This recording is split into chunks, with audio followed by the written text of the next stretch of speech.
Buenas tardes. El tema que nos reúne hoy es el arte y la filosofía en el Renacimiento. Un tema realmente extenso y complejo que se puede enfocar de muchas maneras, pero intentaré realizar un acercamiento a él de forma que las ideas principales de la filosofía neoplatónica fundamentalmente las podamos reconocer, algunas de ellas las podamos reconocer a través de algunas obras de arte donde se pueden apreciar de manera muy significativa estos planteamientos. En realidad, como decía Hegel, hay tres formas de acercarse al espíritu infinito, que son el arte, la religión y la filosofía. En el Renacimiento encontramos perfectamente definidas y perfectamente en unión estas tres formas de acercarse a ese espíritu infinito: el arte, la filosofía y la religión. Y en el arte y la filosofía del Renacimiento van a conjugarse, van a sumarse perfectamente con la religión cristiana, que en aquel momento buscaba una ansia, mostraba una ansia de renovación, una ansia de purificación y vuelta a los orígenes muy importante. Pero el Renacimiento lo conocemos fundamentalmente como una realización o como su expresión artística fundamentalmente. De forma que todos conocemos, a todos nos suena las obras de Miguel Ángel, de Leonardo da Vinci, de Rafael, de Donatello. Es mucho menos conocido ya su manifestación en el campo de la literatura, quiero decir, no para los estudiosos, pero sí para el público general. Autores como Ariosto o Petrarca, pues son ya mucho menos, o Baltasar de Castiglione, son mucho menos conocidos. Y no digamos ya los filósofos del Renacimiento, sobre los cuales muchas veces los manuales, o cuando se explica la historia de la filosofía en general, se suele pasar bastante por alto. Sin embargo, hay personajes de extraordinaria importancia, como Nicolás de Cusa, que planteaba teorías realmente sobre la estructura y la naturaleza del cosmos, pues realmente sorprendentes, allá hacia 1420, o Gemistos Pletón, que trae toda la tradición platónica desde Bizancio hacia Italia, hacia Florencia, y luego otros autores también de gran importancia, estos sí quizá un poco más conocidos, como Marsilio Ficino o Pico de la Mirandola, pero autores como Fabrizi o el propio Giordano Bruno, pues tampoco son excesivamente conocidos. En esta imagen, la primera que vemos, he traído el retrato de Marsilio Ficino, realizado por Ghirlandaio, y que se encuentra en una de las capillas de Santa María Novella, en Florencia. Santa María Novella, que además es quizá una de las primeras realizaciones arquitectónicas típicamente renacentistas. Su fachada, porque el cuerpo del edificio realmente pues es gótico. Y no hay muchas representaciones de estos autores, de estos pensadores del Renacimiento italiano. Sí hay, por ejemplo, un retrato pues enmarcado dentro de una gran cabalgata, en una de las representaciones de los Reyes Magos, donde aparece Gemistos Pletón y algunos otros, pero no es muy frecuente. La Academia Platónica, aquí tenemos la escalera laurenciana, que es posterior al inicio de la Academia Platónica, en realidad tiene unos antecedentes a finales del siglo XIV, con el bizantino Manuel Crisaloras, que ya hacia 1390 pues llega a Italia y aporta las primeras traducciones de Platón. Hemos de decir que durante la Edad Media la tradición filosófica dominante en Occidente había sido la agustiniana en primer lugar, pero sobre todo la aristotélica, y que se había sumido, se había, imbuido totalmente con la religión cristiana en toda la escolástica, y por tanto Aristóteles se conocía muy bien y se identificaba plenamente con el cristianismo dominante, pero Platón era muy poco conocido. Habían quedado textos del Pseudo Dionisio y muy poquitos más.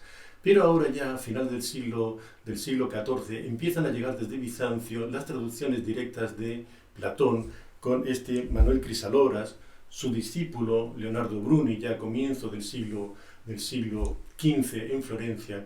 Por tanto, cuando Gemistos Pletón llega a Florencia hacia 1438, 39 y 40, apenas estuvo 3 años, pues ya había un cierto ambiente, ya había una cierta tradición, no era, empezar de cero. Luego, posteriormente, el impacto que causa Gemistos Platón, aunque él mismo se consideraba pagano, el impacto que provoca en el concilio que se reunía en Florencia, que iba junto con la delegación bizantina, el impacto fue grande y Cosme de Medici decidió formar un núcleo de estudiosos para estudiar la filosofía y la tradición clásica y también para, digamos, reunir los libros posibles para encontrarlo. En esa tradición, en esa escuela, digamos, neoplatónica, pues obviamente, pues luego tuvo un papel muy importante Miguel Argyropoulos en la década de los años 50, 1450, y luego sobre todo, obviamente, Marsilio Ficino a partir de los años 60, 64, cuando ya se constituye como tal la escuela neoplatónica, y luego la continuará Pico de la Mirandola y otros. Esta tradición platónica, esta tradición de recuperar la filosofía antigua, no se opone a la tradición cristiana o al cristianismo. Al contrario, intentan relanzarlo, purificarlo, aportarle una savia, un espíritu, podemos decir, un impulso nuevo. Y de hecho, justamente en esta imagen la he cogido, digamos, pensando exactamente en esto. Esta alegoría de la Eucaristía está justo enfrente del archifamoso fresco de la escuela, de la mal llamada Escuela de Atenas, que sería la alegoría de la filosofía. Y enfrente está justamente la escuela de la alegoría de la Eucaristía. También de Rafael, también de enorme tamaño, cubriendo la pared de enfrente, y justamente nos muestra que para estos filósofos del Renacimiento la tradición filosófica antigua no se oponía a la tradición cristiana, sino que, digamos, la permitía hacerla complementaria, purificarla, mejorarla y darle un nuevo impulso. Pues bien, esta síntesis entre la filosofía antigua y la religión cristiana pues incorpora un elemento nuevo, que es el hecho de que estos pensadores procedentes de Bizancio y que recuperaron la tradición antigua, en realidad, más que Platón, son neoplatónicos, quiere decir que sería como una suerte de segundo neoplatonismo. Y digo esto porque en el primer neoplatonismo, desde el siglo III, el de Amonio Sacas, Plotino, Porfirio y Jámblico, también, digamos, se tuvo muy en cuenta toda la tradición oriental de los oráculos caldeos, los libros de Hermes Trismegisto, que se tradujeron justamente en este momento. Fíjense hasta qué punto, es decir, que enlazaban con una tradición incluso más antigua que la propia tradición estrictamente filosófica griega. Fíjense hasta qué punto consideraban importante esta tradición de los oráculos caldeos y de los textos de Hermes Trismegisto, que Cosme de Medici ordenó a Marsilio Ficino parar la traducción de Platón porque había conseguido un original de los oráculos caldeo y del Corpus Hermeticum. Entonces dijo, detén esto, por importante que sea traducir Platón, deténlo porque esto es más urgente, esto es más importante. Hasta tal punto consideraban importante la figura de Hermes, la figura de Zoroastro, la figura de estos antiguos sabios que entroncarían como una suerte de tradición filosófica pues universal y muy profunda. Esta imagen que tenemos es justamente, y esto es curioso, ¿qué hace Hermes Trismegisto justamente en la entrada de la Catedral de Siena? Porque este es justamente un mosaico que hay en la entrada de toda la Catedral de Siena, está todo el suelo con una serie de mosaicos cargados de simbolismo, y prácticamente en la entrada está la figura de Hermes Trismegisto, lo cual nos da una muestra de la enorme importancia que se le concedía a este personaje. Pero entrando ya propiamente en el núcleo central de la charla, tenemos que empezar por el tema de esa filosofía platónica, y un elemento clave es el tema del amor. El amor, que ocupa uno de los diálogos más célebres de Platón, como es el banquete. Al principio de este diálogo, Pausanias dice, pero en realidad hay, haciendo su discurso, su elogio del amor, dice, en realidad hay dos amores. Hay un amor vulgar, un amor común, y hay un amor celeste o un amor uranio. Y en esta imagen de Tiziano aparecen representados justamente estos dos amores. El amor profano, que es justamente la dama que aparece vestida y que, como ven, sujeta un cuenco con monedas de oro y con joyas, y el amor sagrado, el amor, digamos, celeste, que aparece representado por Afrodita, por Venus, desnuda, con ese hermoso y brillante manto con esos tonos brillantes tan característicos de Tiziano. Justamente esa contraposición de ese amor común, esa Venus Pandemus y esa Venus Urania, son justamente esos dos amores, son las dos vías por las cuales el amor se manifiesta. El amor común, el amor, digamos, pues sexual, el amor familiar, el amor, digamos, general, lo que consideramos normalmente el amor en la vida cotidiana, y el amor por las bellas ideas, por los bellos discursos, el acceso directo hacia Dios a través, pues justamente, de la belleza. Y esta imagen, justamente de Tiziano, el amor sagrado y el amor profano, que es de un cuadro de hace 1515, nos sirve para introducir el tema ya de la Venus Urania, la Venus celeste, que es la que se representa en el famoso cuadro de Botticelli, El nacimiento de Venus. Nacimiento de Venus que se produce cuando justamente Cronos amputa los genitales de Uranos y estos caen al mar, y ahí de ese elemento pues, espiritual, de ese gran dios que es mutilado y una parte de suya cae al mar. Al contacto con la materia surge Venus, surge la diosa del amor, pero es el amor uranio, el amor celeste.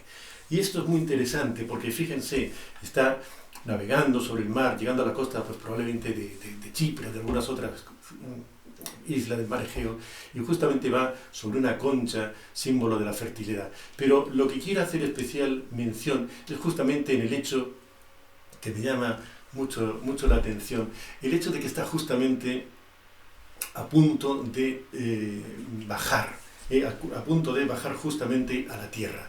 Aquí encontramos otros dos elementos que aparecerán también ahora en el cuadro de la primavera, que es complementario del anterior, que son Céfiro y la ninfa Cloris y Flora, que es, digamos, como la evolución o la transformación de Cloris en la propia primavera.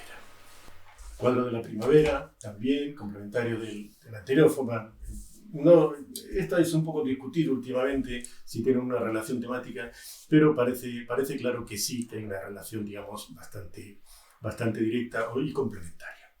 Aquí tenemos justamente el ciclo completo, tal como yo lo interpreto, y tantos otros, del ciclo del amor. A la derecha, bueno, en el primer lugar, la figura de la diosa Venus. Fíjense cómo está enmarcada, remarcada su silueta, vestida en blanco con el manto rojo, enmarcada por ese fondo negro, y sobre él esa especie como de aureola para resaltar, digamos, su centralidad y la importancia que se le concede al amor. En toda esta filosofía del Renacimiento, el amor juega un papel fundamental. De hecho, hay algunos autores incluso que plantean que la filosofía, más que el amor a la sabiduría, sería la sabiduría del amor.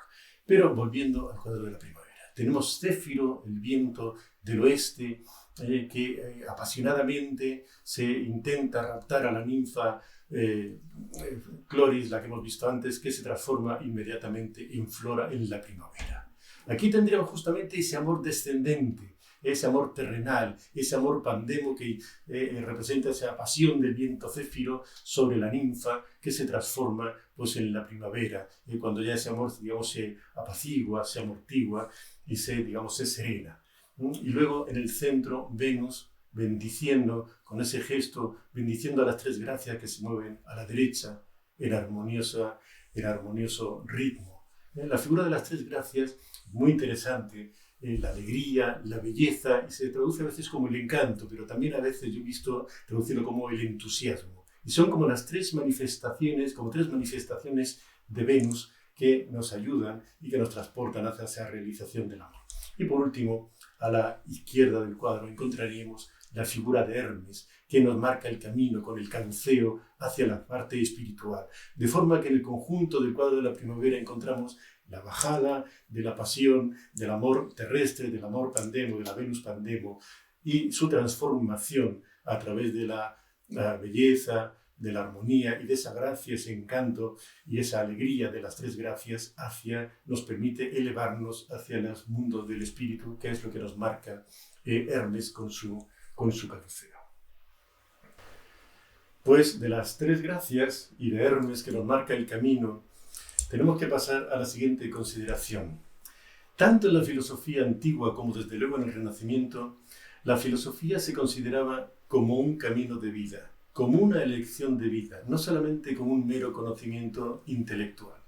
Y hay dos obras que a mí me llaman la atención y me gustan sobremanera, que reflejan muy bien esa elección de vida del caballero. Esta primera es justamente la elección, el sueño del caballero, que representa de Rafael, comienzo del siglo XVI, 1504-1505, que representa justamente el sueño de Escipión, cuando Escipión queda dormido y se le presentan a ambos lados Minerva y Venus.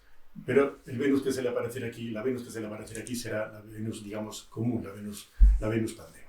Minerva se le muestra vestida, con casco, con espada, con el libro, la sabiduría, la guerra interior, el conocimiento, y Venus le ofrece, digamos, los placeres de la vida, el amor.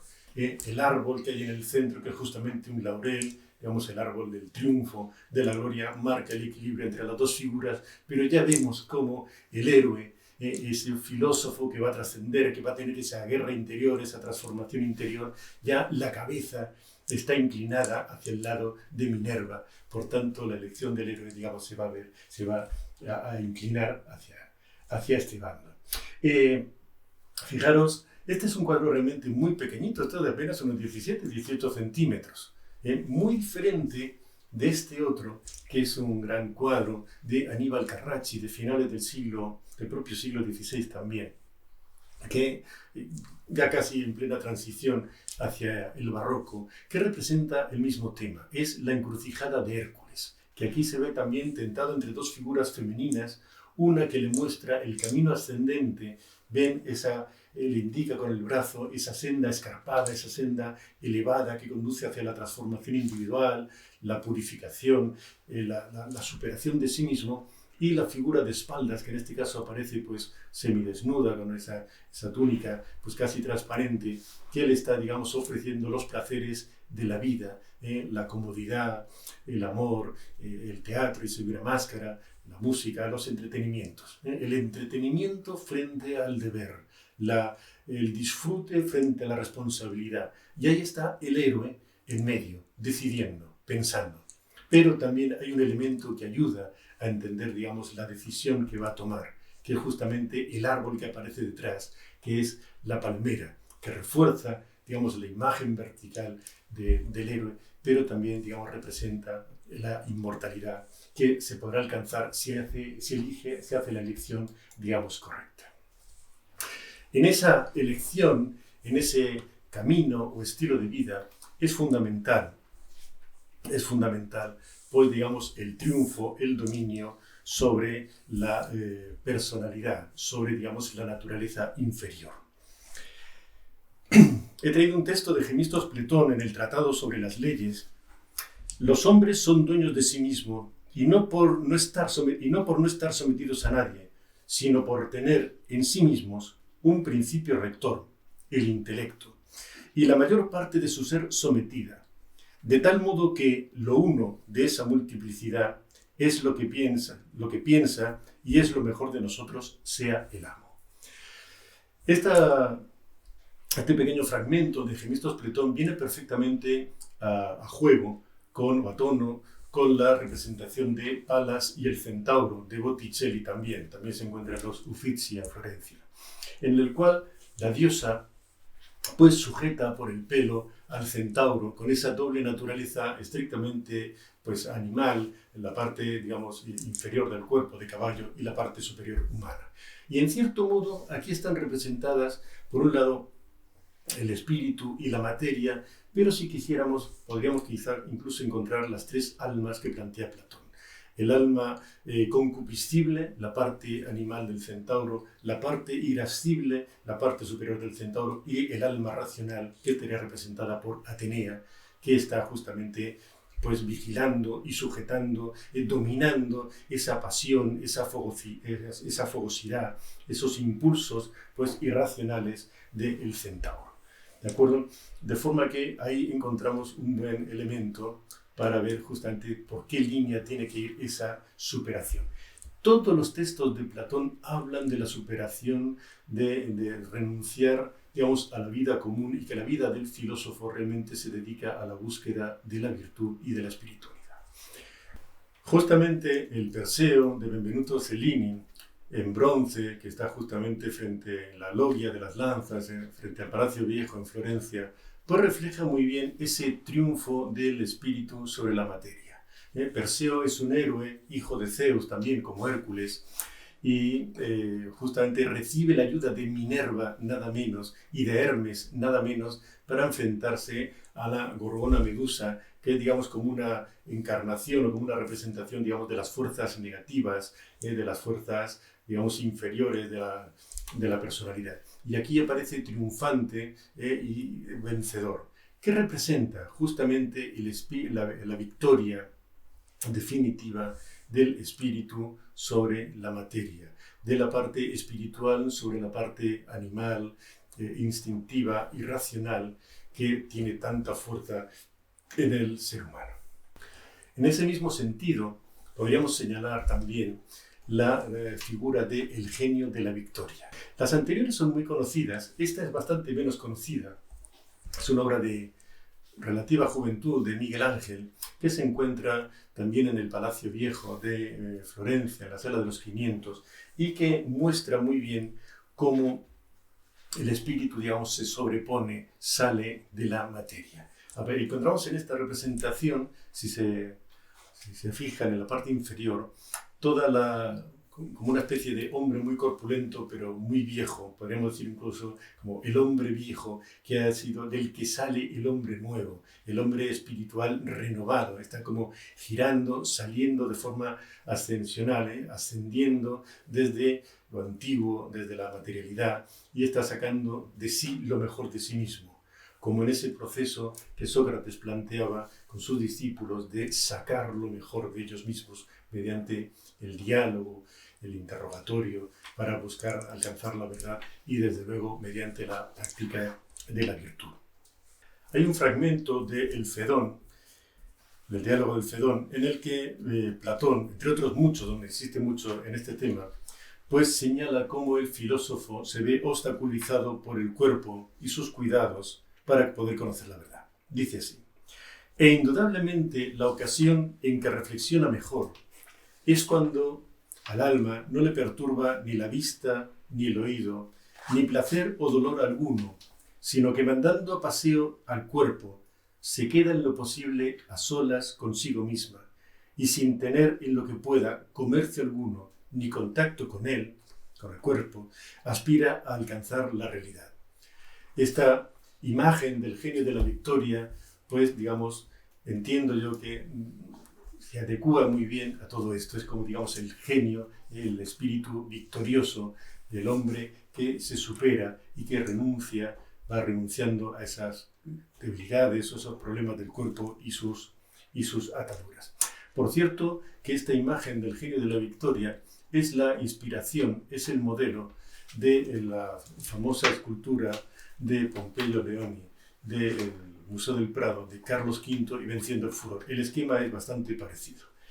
Bien, pasamos entonces al tema de la inmortalidad del alma. También en el Fedón,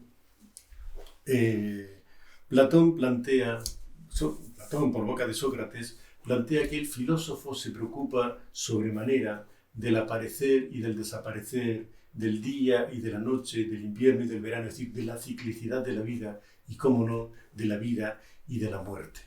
Entonces, es posible que pase desapercibido para la mayoría de la gente que los filósofos dedican gran tiempo del estudio al día y a la noche, invierno y verano, a aparecer y desaparecer. Y es por eso que cuando les llega una nueva ocasión de morir, no se irriten por tal cuestión. Pues bien, el tema de la inmortalidad del alma y de las vías del alma para la purificación y el acercarse a Dios aparecen muy bien representadas en las tumbas de los Medici, también en Florencia, de Miguel Ángel. Aquí encontramos en primer lugar la representación de Giuliano de Medici, que representaría la vida activa. Fijaos en primer lugar, antes de entrar en esto, cómo la figura, la pared se abre como si fuera, digamos, la propia materia y se representa, sale de ella el personaje, porque, ahora lo veremos, los dos, tanto Giuliano como Lorenzo, miran hacia la Virgen que está al fondo de la capilla como intercesora ante Dios. Y en la base aparecen figuras, una masculina y una femenina en los dos casos, que representan alternativamente el día y la noche, en el caso de Giuliano, en este caso, y el amanecer y el crepúsculo, en el caso de la tumba de Lorenzo de Medici. Pues bien, Giuliano, en este caso, que es el que vemos en este momento, Giuliano representa la vida activa y aparece como ese general impetuoso que parece que está a punto de moverse, de avanzar. Y la vida activa, podríamos decir que es como la forma de acercarse a Dios por medio de la acción. Podríamos decir, utilizando el lenguaje o la filosofía, los términos de la filosofía oriental, podríamos pensar en la idea de la recta acción, en la acción, digamos, por deber. Y justamente como es una acción decidida, como es una acción eficaz, como es una acción que transforma el mundo y que transforma a sí mismo. En esto insisten mucho todos estos filósofos neoplatónicos de Florencia, también los antiguos neoplatónicos de Alejandría y el propio Platón, Sócrates. Es necesario vivir la filosofía. La filosofía no es solamente, digamos, pensar, reflexionar, debe traducirse en una conducta, en una actitud, en un comportamiento en la vida. Pues bien, Giuliano, la tumba de Giuliano de Medici, representa justamente ese aspecto que es la vida activa. Y por eso aparece acompañado de las figuras del día y de la noche, de los momentos nítidos. La acción no es para andarse a medias, no es para andarse pensando. La acción, digamos, cuando entras en acción necesitas una acción definida, clara. Por eso elige para acompañarle los dos momentos nítidos, la noche por un lado y el día por otro.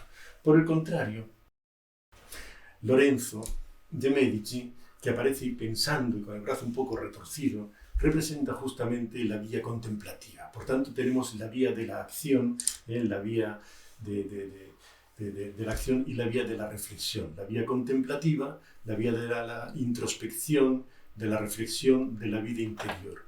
Pero volviendo al paralelismo que hacía hace un instante con la filosofía oriental, igual que la recta acción es inconcebible sin el recto pensamiento, pues en ese caso es inconsciente, tampoco el recto pensamiento sin la acción es eficaz, puesto que se queda en la mera especulación. Debe ir acompañada de una acción.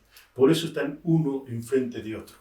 Aparte de la relación familiar que tuvieran, porque representan esos dos aspectos, la vía de la acción, la vía de la contemplación. Las dos formas, las dos alas, por así decirlo, por usar términos que empleaban los propios neoplatónicos de Florencia, las dos alas para acercarse a la divinidad. Y a sus pies, en este caso, pues están la aurora, que se está, digamos, desperezando como una joven hermosa que casi aparta la cara porque los rayos del sol casi la deslumbran, y el crepúsculo como este anciano, el día, digamos, que ya está a punto de vencerse, está a punto de morir. Aquí tendríamos, por tanto, la noche, pero la noche, fíjense, acompañada de la lechuza, claro, perfecto, pero la lechuza es también el símbolo, el emblema de Atenea, y por tanto que nos está representando también la sabiduría oculta, la sabiduría, ese conocimiento no solamente externo, sino también interno, que nos permite ver en la oscuridad. ¿Recuerdan? Ahí está, entonces, la noche y la aurora, como esa joven desperezándose, alumbrando, contemplando el nuevo día, la nueva oportunidad de vivir y de crecer. Pero dejamos ya la escultura y la pintura para centrarnos en la arquitectura y ver qué mensajes o qué contenido de inspiración filosófica nos pueden aportar. En este caso tenemos la imagen de la Basílica de San Lorenzo, construida por Brunelleschi hacia 1420 y tantos, 1430. Justamente la basílica recoge el modelo de las antiguas basílicas paleocristianas del siglo V, del siglo VI, y, digamos, la transforma y las purifica o la revuelve a su forma más original. Ahora, ¿qué es lo interesante de esto? La basílica es un espacio sagrado El templo, digamos, es el espacio donde el hombre se acerca para poder acercarse, entra para poder acercarse a Dios. Es el espacio sagrado frente al espacio profano que es la calle, que es la plaza. Y desde la entrada hacia el altar, hacia el sagrario, hay todo un proceso de transformación. La basílica, con su forma alargada, con su disposición longitudinal, que provoca, digamos, provoca esa sensación o ese proceso, o representa ese proceso de acercamiento, de camino, de avanzar hacia Dios, hacia lo sagrado. En esta basílica, Brunelleschi elimina todos los elementos superfluos, busca la decoración, reduce la decoración al mínimo. Vean que el blanco predomina, porque ese es justamente uno de los ideales del Renacimiento, sobre todo en su primera parte, eliminar lo superfluo. Es como una reacción a la fase final del gótico que se estaba produciendo con ese desbordamiento de figuras y de elementos decorativos. Es verdad que en Italia el gótico nunca había tenido un desarrollo especial, pero también era muy colorido, con muchos elementos que distraían. Brunelleschi, en ese concepto de recuperar la pureza del cristianismo original, en lo que compartía ideal con todos estos filósofos neoplatónicos, busca la simplicidad, la pureza, y ese camino longitudinal, perfectamente calculadas las proporciones, ese es otro elemento clave. La búsqueda de la proporción, de la armonía, del equilibrio es absolutamente fundamental. Y eliminar todo lo que sobre. Que nada distraiga de esa búsqueda espiritual. Pues bien, el modelo de iglesia longitudinal, con ese concepto de camino, de acercamiento hacia lo sagrado, se complementa con la dimensión vertical que el propio Brunelleschi comienza a experimentar claramente, obviamente la iglesia de Santa María de las Flores, la catedral de Florencia, pero a menor escala, pero con una, digamos, perfección y con una pureza de líneas extraordinaria en la capilla Pazzi, en la que podemos encontrar esa pequeña cúpula, pero que nos permite ver cómo esa dimensión vertical permite, digamos, elevar al hombre frente al concepto longitudinal de las basílicas. Las iglesias de planta central, cubiertas por una cúpula, muestran el camino de ascenso vertical, directamente de la unión con Dios. ¿Y cómo se produce esa unión con Dios? Ahora lo veremos mejor, la imagen que tenemos sobre San Pedro del Vaticano. Pero justamente se pasa del cuadrado, que es la base, todas las iglesias de planta central tienen un cuadrado en el elemento central, a la cúpula con el óculo, con la linterna, el ojo en la parte superior. ¿Y cómo se produce la transición del cuadrado al círculo? Pues mediante los triángulos curvos que son las pechinas. Con lo cual ahí tenemos cómo se produce la transición desde la materia, desde el mundo, digamos, terrestre, desde la tierra, representada por ese cuadrado que generalmente está en el crucero, en el transepto de las iglesias, junto con la cúpula esférica o semisférica que representa justamente la parte celeste. Y en lo alto de todo, en la parte superior de todo, la luz, alumbrando desde lo alto como la presencia divina que se derrama hacia el inferior, la parte inferior de la iglesia. San Andrés de Mantua, otra de las grandes obras del Renacimiento, hacia 1470, ya de Alberti. Es quizá un primer ejemplo muy completo y luego muy imitado durante el siglo XVI en Italia y en el resto de Europa, de esa combinación de planta longitudinal con, digamos, un espacio con una gran cúpula, de forma que se combinan los dos elementos, la dimensión vertical, el acercamiento hacia Dios, ese proceso en el cual el hombre, digamos, va recorriendo a través de la iglesia, va transformándose y va acercándose hacia Dios, y justamente se completa llegando al crucero ante el altar, con esa dimensión vertical, con esa cúpula que le permite elevarse hacia lo sagrado. De forma que es un doble camino que no se contradicen, sino que justamente se complementan. Pero el ejemplo más claro lo tendríamos en la propia Basílica de San Pedro de Roma, comenzada justamente también por Alberti y luego con diferentes autores, hasta que pues, Miguel Ángel es el que realmente pues, diseña la cúpula, aunque no se llega a terminar en vida. Él fallece antes de que se termine la obra. Y justamente en estas grandes cúpulas se aprecia perfectamente lo que Plotino manifestaría como el proceso de la emanación. En el punto central, arriba de la gran cúpula, está la linterna por donde entra la luz divina, que se difunde a través de la cúpula semisférica, todo ese mundo celeste, ese mundo arquetípico donde moran, digamos, los arquetipos, las grandes ideas, y cómo se proyecta hacia el mundo inferior a través de las pechinas, de esos grandes triángulos curvos que transforman los arcos y desplazan las fuerzas de esos arcos que sujetan la bóveda hacia los pilares que conectan ya con la tierra. De forma que tenemos que desde el punto central, desde la lucerna superior, donde penetra la luz divina, el Uno, el Dios absoluto, se manifiesta descendente hacia el círculo inferior, donde a través de los triángulos curvos de las pechinas traslada el empuje y también en esta interpretación simbólica la fuerza divina hacia la tierra. Y el hombre que se coloca justamente en el centro, debajo de esto, tiene la oportunidad de crecer. Porque ¿dónde se colocan estas cúpulas? Donde los dos brazos de la cruz se juntan, donde las fuerzas, las tensiones del hombre se equilibran y se armonizan, donde se produce el sacrificio de Cristo y el hombre se transmuta y se puede acercar verdaderamente hacia Dios. Por eso justamente las cúpulas muestran ese camino vertical, ese camino de elevación, y ese camino es doble. Es de Dios hacia el hombre y del hombre hacia Dios, de lo terreno hacia lo celeste, de lo celeste hacia lo terreno. En relación con ese ascenso hacia la divinidad y con ese perfeccionamiento, quiero hacer una cita de Plotino.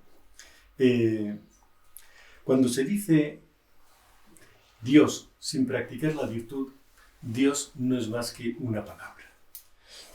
De forma que para acercarnos a Dios, para convertirse uno mismo en luz pura, ligera y sin peso, como que sea más que nos permita acercarnos realmente a Dios, expresiones de Plotino, necesitamos la práctica de la virtud. La práctica de la virtud que no sea, digamos, como una cosa teórica, sino que sea una vivencia permanente y definida a lo largo de nuestra vida.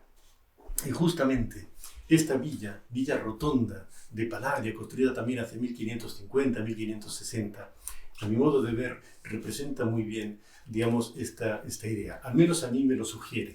No digo que tenga que ser necesariamente a mí así, pero a mí me lo sugiere mucho, porque está constituida, es un palacio de planta central que ha inspirado mucho los palacios y el propio Observatorio Astronómico de Madrid, de Juan de Villanueva, de 1790.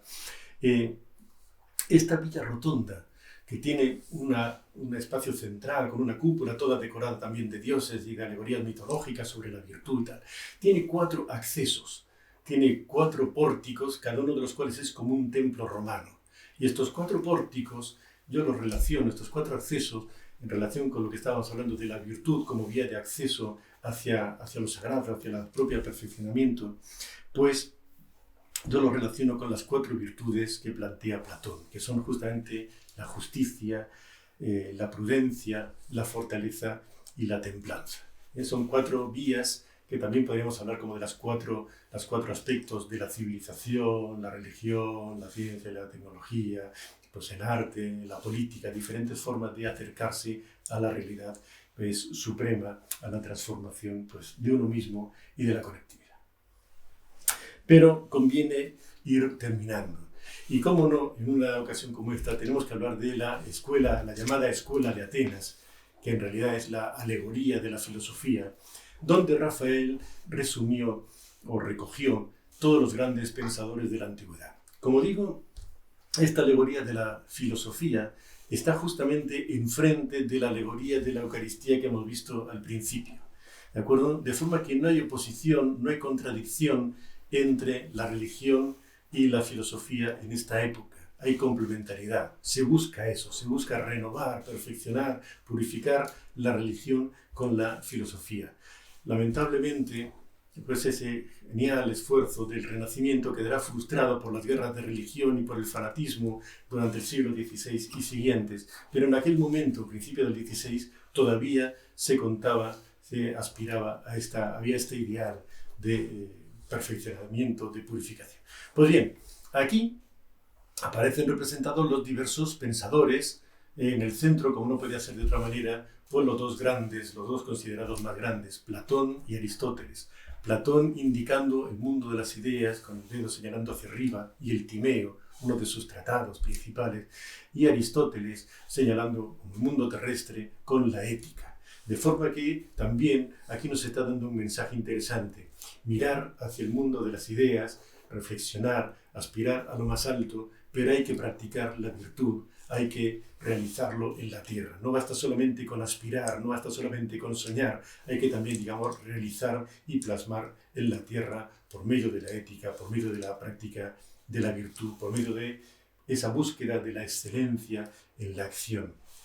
Y alrededor pues aparecen pues todos los filósofos de la antigüedad, algunos del Renacimiento, algunos de la Edad Media, pues tenemos ahí pues Zoroastro, tenemos Parménides, tenemos Heráclito, tenemos Hipatia, tenemos tantos y tantos.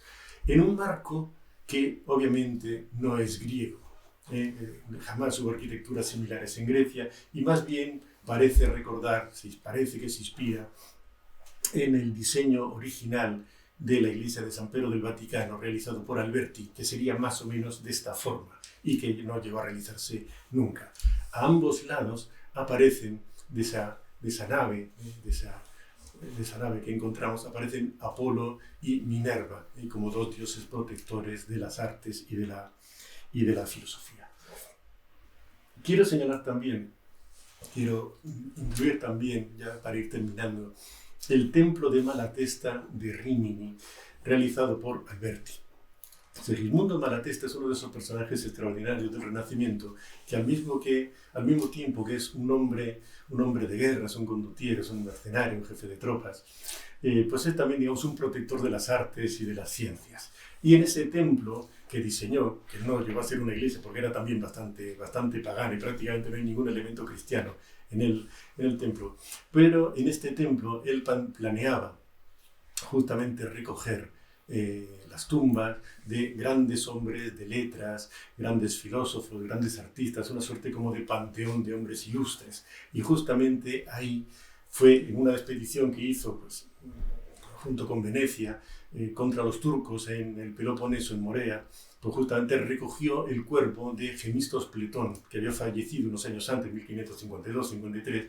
Esta expedición fue 10 o 12 años más tarde, y se lo trajo a Italia. Y ahí está enterrado en uno de los sarcófagos, en uno de los féretros que hay en los laterales. De forma que este templo, que también es uno de los primeros que se considera que se emplea como a modo de arco de triunfo, ¿no?, en la arquitectura, digamos, renacentista, pues justamente este templo de Malatesta ahí quería recoger a los restos mortales, los restos de este Gemistos Pletón, que había dado ese tremendo impulso a la filosofía y al pensamiento pues en este siglo XV. Y el Mercurio, terminamos ya. Esta imagen de Mercurio nos muestra esa necesidad o ese impulso espiritual ascendente. Este Mercurio de Jan de Bolonia, de hacia 1560 aproximadamente, ya prácticamente en pleno manierismo, pues nos muestra con esa gracia, con ese gesto sutil, ese ascenso, esa comunicación entre el mundo de los dioses y de los hombres. Quiero terminar esta charla con esta imagen del esclavo saliendo de la materia de Miguel Ángel.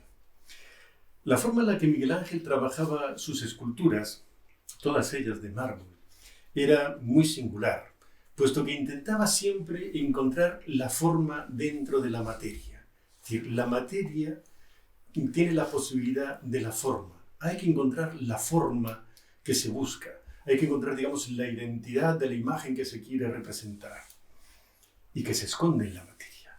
Así que estudiaba la materia disponible, diseñaba la figura, hacía dibujos, hacía de frente, de perfil, en escorzo, intentaba representarlo de todas las formas posibles, lo corregía, hacía incluso maquetas en arcilla para ver las posibilidades, corregir detalles, y por fin, a partir de ahí, comenzaba a tallar la imagen e iba liberando la forma de la materia que sobraba, iba sacando la forma que había en la materia. Esto es muy aristotélico, por otra parte, la materia y la forma. Iba liberando la materia iba liberando la forma de la materia que sobraba. Podemos hacer un paralelo entre este proceso de la talla y el proceso del propio perfeccionamiento humano, tal como nos indica Plotino en la Eneada I, que es prácticamente todo un programa de perfeccionamiento y crecimiento espiritual, que es un poco lo que hemos intentado plantear a lo largo de toda la charla, como la filosofía propone ese camino de perfeccionamiento y purificación por medio de la virtud y de la vivencia de las enseñanzas filosóficas. Pues bien, Plotino nos propone: háganse todos, primero, divinos. Háganse todos bellos, si pretenden contemplar a Dios y a la belleza. Sí, pero ¿cómo hacerlo? Sigue Plotino. Quita de ti todo lo superfluo, endereza lo torcido, haz que lo tenebroso resulte, por purificación, esplendoroso. Y no ceses de labrar tu propia estatua, hasta que resplandezca en ti el brillo divino de la virtud, hasta que veas la templanza asentada en el trono sagrado.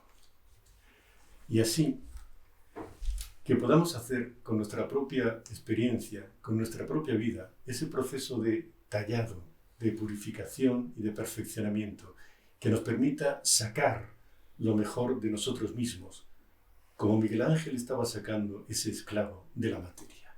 Pues saquemos cada uno lo mejor de nosotros mismos por medio de la práctica, de la filosofía y de la búsqueda de la belleza a través del arte. Muchas gracias.